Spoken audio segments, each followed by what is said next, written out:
Après l'annonce vendredi dernier par l'agence de l'eau Rhin-Meuse de l'abandon du projet de pipeline et de la manière de préserver à l'avenir l'eau de la nappe GTI, grès du Trias inférieur dans le secteur de Vittel, le préfet des Vosges tenait ce lundi une conférence de presse pour expliquer ce choix et surtout la solution alternative pour que, tout en économisant l'eau et en régénérant à l'horizon 2027 la nappe déficitaire, chacun y trouve son compte, que ce soit les populations locales, qui restent prioritaires, mais aussi les industriels, Nestlé Waters, l'Hermitage et les agriculteurs. La solution alternative, au fond, c'est que tout le monde participe par des économies, mais surtout par une meilleure répartition, par la recherche d'un équilibre entre les différents usagers et entre les deux gîtes, comme on dit, le gîte C qui est déficitaire, celui dont on parle, et le gîte B qui est un autre gîte important qui ne connaît pas de problème de recharge. Donc l'idée est de mieux répartir les autorisations et les usages entre les deux gîtes,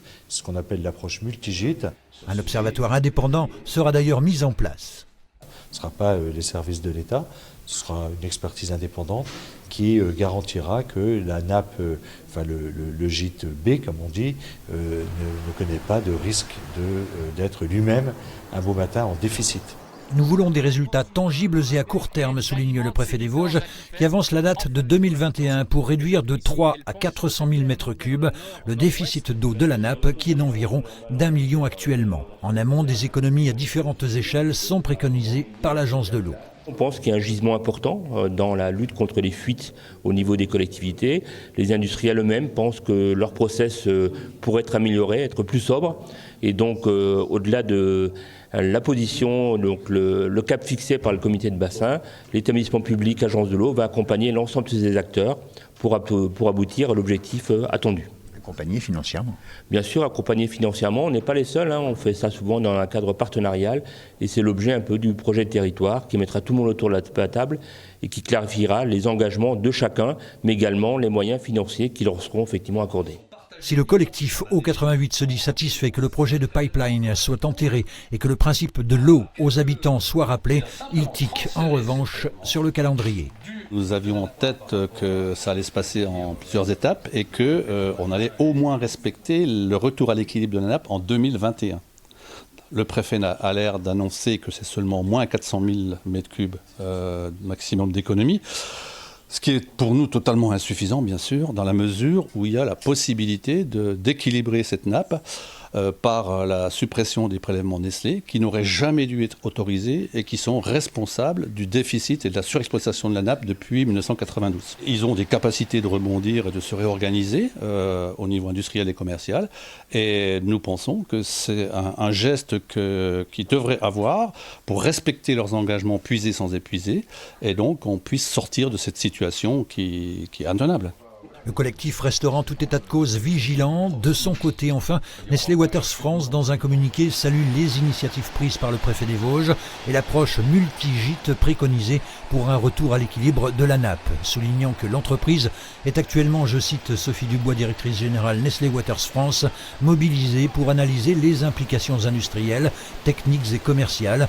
Nestlé Waters France soutient également l'idée d'un contrat de territoire et favorable à la création d'un observatoire indépendant et rappelle que les objectifs de réduction des consommations d'eau fixés par l'agence de l'eau font écho aux propres engagements pris par Nestlé Waters depuis des années.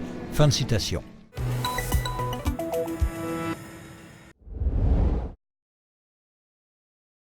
On voulait vous demander, vous êtes souvent dérangé par la circulation de motos sur la piste cyclable? Non, ça va. Ça va, c'est tranquille, oui. Tranquille. Ok. Voilà, on voulait juste savoir si vous n'étiez pas dérangé. Donc. Pas de soucis. Bon après-midi à vous, madame. Au revoir. Bonne journée. Au revoir, madame. Sur le dos de Kinshasa et Québec, c'est l'heure de la ronde. Denis et Lionel visitent chaque jour entre 6 et 7 communes. Leur but, lutter contre les dépôts sauvages de déchets, veiller à l'application des règles de circulation, des politiques de pêche ou de chasse. En tout, ces gardes champêtres de la Brigade Verte ont 140 missions, de quoi vivre un quotidien à chaque fois différent. La journée à cheval, ça va vraiment être la journée où on va passer dans des endroits qui sont inaccessibles en véhicule à moteur, des petits sentiers, et surtout dans des endroits aussi où c'est interdit aux véhicules à moteur. Pour l'image de la Brigade Verte, d'aller à cheval, Et au niveau environnement, c'est beaucoup plus logique d'aller faire un itinéraire cyclable à cheval qu'en moto ou en voiture, quoi. À cette période de l'année, on a un peu plus le temps de faire la surveillance générale parce que les interventions, ça se calme. Ici, en zone rurale, on va privilégier le dialogue, la prévention. Voilà 20 ans que Lionel exerce ce métier de contact et de dialogue. Parmi les 60 agents de la brigade en Alsace, une quinzaine sont cavaliers, mais ils peuvent également effectuer leur garde à moto, en voiture ou à vélo. On va regarder là juste voir ici. D'habitude il y a des pêcheurs des fois qui se mettent là-bas en dessous. Et ça arrive des fois qu'il y a des dégradations qui sont commises aussi. On va aller jeter un coup d'œil là. Un peu plus au nord, Kevin fête lui ses 10 ans de service du côté de Hirtsfelden. Dans l'exercice de ses fonctions, il peut être aussi amené à verbaliser. Comme ses collègues, il travaille ainsi en étroite collaboration avec les forces de l'ordre.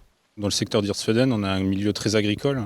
Donc on a essentiellement un rôle de surveillance générale et d'épauler les élus au sein de nos communes de la circonscription pour des missions de police au quotidien, quoi. On a un rôle comme nos collègues de la police municipale, mais sauf avec le volet environnemental qui est plus étoffé encore derrière. Donc on peut très bien verbaliser des gens sur le code de la route comme le code de l'environnement. Créée en 1989, la Brigade Verte est aujourd'hui présente dans 328 communes, essentiellement dans le Haut-Rhin. Seules 2 communes barinoises accueillent des agents, dont Kinsheim, depuis 3 ans. La Brigade Verte nous aide à tout point de vue contre les dépôts sauvages. Notre territoire est très grand. Nous avons 1878 hectares. Nous avons la plaine. Ensuite, on s'approche du Piémont. Et on a donc le site urbain, au-dessus le vignoble et au-dessus la forêt. Donc nous avons absolument besoin, pour respecter la qualité environnement, qualité de la nature, qualité de vie, nous avons absolument besoin, d'anges verts. Cette année, la brigade fête son anniversaire. Voilà 30 ans qu'elle existe en Alsace. Et pour son président, elle a encore de belles années devant elle. L'avenir de la Brigade Verte, moi je le vois d'une manière toute simple. À l'heure actuelle, on parle de la collectivité européenne d'Alsace qu'on pourrait éventuellement petit à petit s'étendre vers le nord.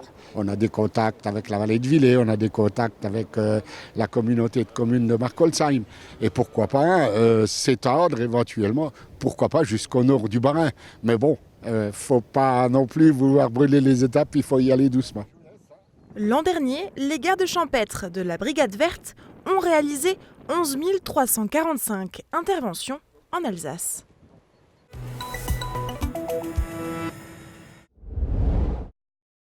Mélanie est atteinte de fibromyalgie. Cette maladie altère en permanence la perception de la douleur. Depuis plus de 3 ans, le traitement par kétamine lui permet d'être autonome. Avant ce traitement par kétamine, j'étais bloquée pendant 1 an et demi avec des problèmes pour marcher qui m'ont amenée à prendre une canne. J'étais handicapée au niveau de la faisabilité du quotidien, c'est-à-dire éplucher une carotte, éplucher une pomme de terre. Se laver les dents, ça peut être un problème. Pourquoi ? Parce que la brosse à dents est lourde. C'est une maladie chronique invisible. Et donc j'ai un aspect totalement normal. Sauf que mon corps, lui, il a en gros 25 à 30 ans de plus que ce que vous voyez. Pour accéder à la kétamine, Mélanie bénéficie du suivi des centres antidouleurs et de 2 injections par semaine. Cette petite pompe fait à peu près cette taille-là et je la garde pendant 10 heures par nuit. Et ça 2 fois par semaine. Et ça vaut le coup d'avoir un tel traitement ? Oui. Quand on marche et qu'on peut sortir et qu'on peut travailler et qu'on a son autonomie et qu'on ne demande à personne pour aller faire ses courses, ça vaut le coup. Sujet à controverse et parfois détourné de son usage strictement médical, la kétamine n'est plus prescrite en France. Sans alternative, Mélanie a interpellé des élus locaux. Le centre antidouleur propose de mettre un autre produit en place qui a une efficacité qui sera à peu près de 24 heures, qui aura un effet moindre que la kétamine, donc un effet qui sera totalement aléatoire dans le résultat. Et en supprimant cette fiole, on m'enlève mon autonomie. Il y a une enquête qui devrait être faite, qui a un coût en gros de 100 000, 115 000 euros de ce qu'on m'a annoncé au centre antidouleur, qui n'est pas faite parce que la fiole, elle rapporte rien. Je ne peux pas accepter d'être seule avec une adolescente de 16 ans, avoir mon autonomie aujourd'hui et demain je n'aurai plus ça. Les élus locaux sont là pour nous défendre, c'est le moment. Et c'est au moment de cette interview que Mélanie apprend le soutien de la députée auboise Valérie Bazin via une question écrite et le soutien d'un autre député. Je viens de recevoir l'appel de la secrétaire de Sébastien Leclerc, qui est député sur Lisieux dans le Calvados, a transmis un courrier cette semaine à Agnès Buzyn, notre ministre de la Santé, au sujet de ce problème de kétamine dans le cadre de la fibromyalgie, médicament arrêté.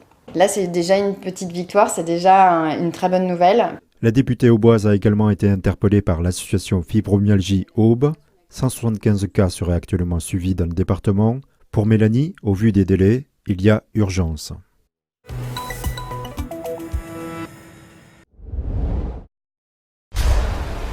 Son clip promotionnel est spectaculaire. Et c'est bien l'image que veut renvoyer le parc à ses visiteurs depuis son installation à Feilly en 2015. Pokéland mise sur une activité très en vogue à l'époque, qui est quasi inexistante sur le territoire, le paintball. Décor de base militaire, univers apocalyptique, le site a développé 7 terrains à thème. Pour certains, accessibles en nocturne, l'expérience est alors unique en Europe. Dès l'année suivante, le site se diversifie et cible les jeunes à partir de 3 ans, en proposant du quad ou encore de l'acrobranche. Une pluralité des activités qui semble porter ses fruits. En 2019, le parc accueille 70 000 visiteurs, c'est 5 000 de plus que la saison précédente. La progression est là, malgré, on a peut-être eu 2 mois ou 2 ou 3 mois où ça a été un peu compliqué, parce que le mois de mai, par exemple, avec la pluie, juillet où il y a eu la canicule qui ne nous a pas forcément aidé, mais globalement, on a eu une belle saison. Aujourd'hui, le site propose une vingtaine d'activités différentes. Et ce qui plaît aux visiteurs, c'est surtout son mode de fonctionnement. On propose un prix vraiment d'entrée comme un parc d'attraction et ils ont accès à tout pour la journée.